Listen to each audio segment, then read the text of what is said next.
PW মনে অন্য মামলায় তারা জেল হাজতে ছিল, তাদেরকে ট্রাইব্যুনালে হাজির করা হয়েছে এবং তাদেরকে এই মামলায় শোন অ্যারেস্ট দেখিয়ে কারাগারে প্রেরণের নির্দেশ দিয়েছেন ট্রাইব্যুনাল।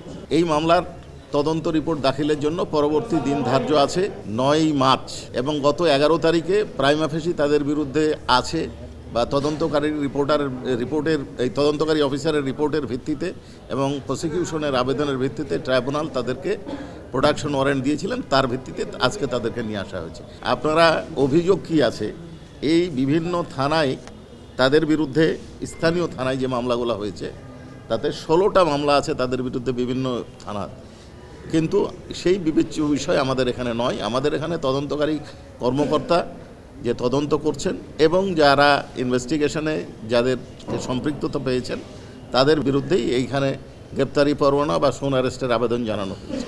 এই ক্ষেত্রে আমাদের কাছে প্রাথমিকভাবে অভিযোগ আছে ওই এলাকায় জুলাই আগস্ট বিপ্লবে নিরীহ নিরস্ত্র 200 জনের অধিক ছাত্র জনতাকে হত্যা করা হয়েছে এবং এই ক্ষেত্রে এরা কেউ চিকিৎসায় বাধা দিয়েছে, কেউ হেলমেট বাহিনীকে অস্ত্র সরবরাহ করেছে এবং বিভিন্নভাবে এরা মানবতা বিরোধী অপরাধে কর্মকাণ্ডে সক্রিয়ভাবে অংশগ্রহণ করেছে, যার তথ্য প্রমাণ আমাদের ইনভেস্টিগেশন এজেন্সির কাছে আছে।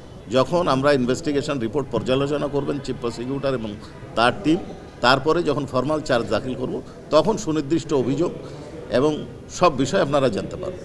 উনি মেয়র ছিলেন, আমি প্রথমেই আপনাকে বলছি যে ওনার পার্টিকুলার ইনসিডেন্টে কে কীভাবে কী ভূমিকায় অবতীর্ণ হয়েছেন সেই ধরনের কোনো বক্তব্য আমরা আপনাদেরকে দেব না।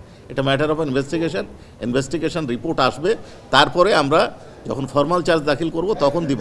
তবে এটুকু বলতে পারি যে প্রাথমিকভাবে মানবতা বিরোধী অপরাধ সংগঠিত হয়েছে, 200 জন নিরীহ নিরস্ত্র জনগণকে হত্যা করা হয়েছে, তাদের চিকিৎসায় বাধা প্রদান করা হয়েছে, তাদেরকে হেলমেট বাহিনী যারা এই ছাত্র যুবলীগ এই হত্যাকাণ্ডে সহায়তা করেছে পুলিশকে বা সহযোগিতাও দিয়েছে, তারা নেতৃত্ব দিয়েছে। এইটা আমরা সবাই দেখেছি, আমরা সবাই জানি।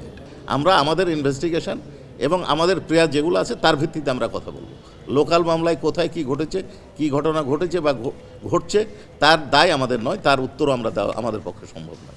এটা আমার কারণ আমাদের জানা নাই, কোনো ব্যক্তিগত কারণে হতে পারে, কোনো অসুবিধা হতে পারে, সেটা আমাদের বিবেচ্য বিষয় না, এটা আমাদের জানা।